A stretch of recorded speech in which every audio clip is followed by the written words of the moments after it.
देखिए, आप बार बार जो कांग्रेस की बात को घुमा के कांग्रेस पे ले जा रहे हैं, वो 10 साल पुरानी बात है कि या तो 15 दिन तक इन सारी चीज़ों का समाधान हो जाए, और अगर नहीं होता तो हम भूख हड़ताल पर बैठेंगे। सोनीपत नगर निगम में कांग्रेस के विधायक और कांग्रेस के सभी पार्षद एक दिन के सांकेतिक धरने पर बैठे हैं।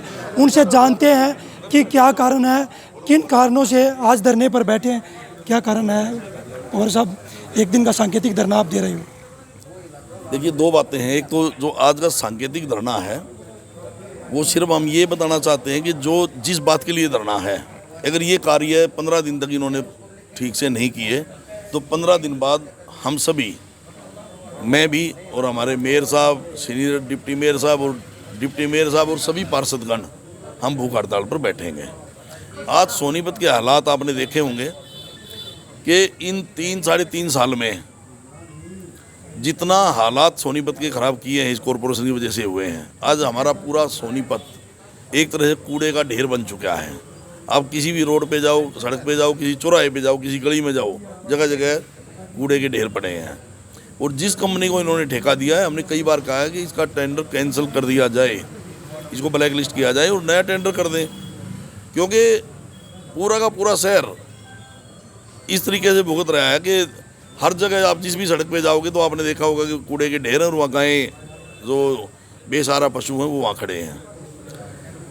जहाँ तक आपने देखा कि एक बारिश हुई अभी, ये तो पहली बारिश है मानसून की इस साल की, तो एक बारिश में पूरा शहर 6-6 फुट, 5-5 फुट, 4-4 फुट पानी खड़ा था। हम 6 महीने से कहते आ रहे हैं कि बारिशों से पहले सारी सीवर लाइनों की सफाई कराई जाए और ड्रेन नंबर 6 की भी सफाई करा दी जाए, लेकिन उसमें कोई कार्रवाई नहीं हुई डिपार्टमेंट द्वारा। और जिसका आपने देखा हो कि एक ही बारिश में पूरा शहर, पूरा दिन जो है पानी से लोगों की हालत। विधायक जी, ये तो काफ़ी लंबे समय से सोनीपत में प्रॉब्लम है पानी निकासी की। बारिश होती है तब भी पानी भरता है। कांग्रेस के 10 साल थे, उस समय भी ये समस्या थी, उस समय क्यों नहीं ठीक हो पाई? नहीं, मैं ये मानूंगा कि कांग्रेस के जो 10 साल थे ये हालात नहीं थे। ठीक है कि उस समय में ड्रेन नंबर जो 6 थी, जब उसका पक्का जो है करने का जो कार्य था वो इस सरकार में शुरू हुआ था 2014 में, और जो कि वो भी लटक के 3 साल फिर लटका रहा, वो ठेकेदार चला गया। और उसके बाद मैंने ही विधानसभा में ये पूरा इस मुद्दे को उठाकर नया टेंडर कराया था।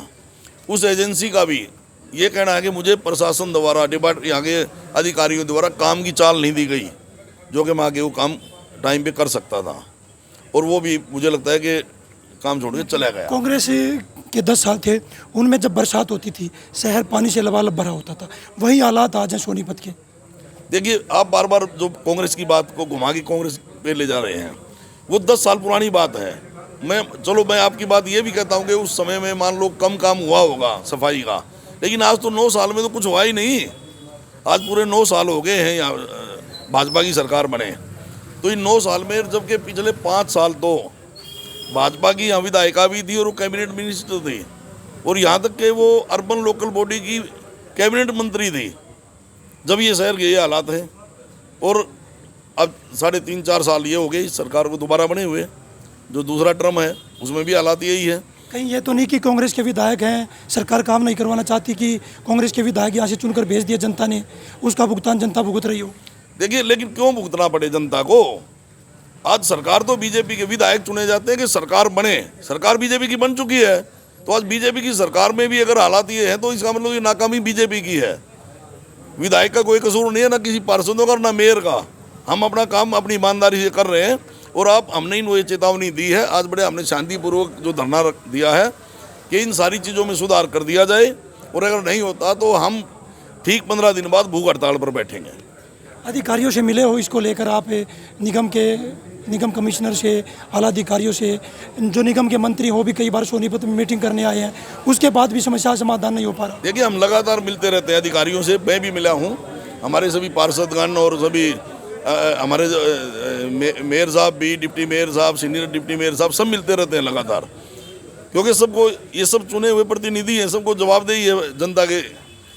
और आज जो लोग जो हैं वो परेशान है, और हमें, क्योंकि हमें चुनकर भेज रखे, हमारी जिम्मेवारी बनती है, तो इसलिए अब हम चुप नहीं रहेंगे। अब हम यह चेतावनी दे रहे हैं कि या तो 15 दिन तक इन सारी चीज़ों का समाधान हो जाए और अगर नहीं होता तो हम भूख हड़ताल पर बैठेंगे।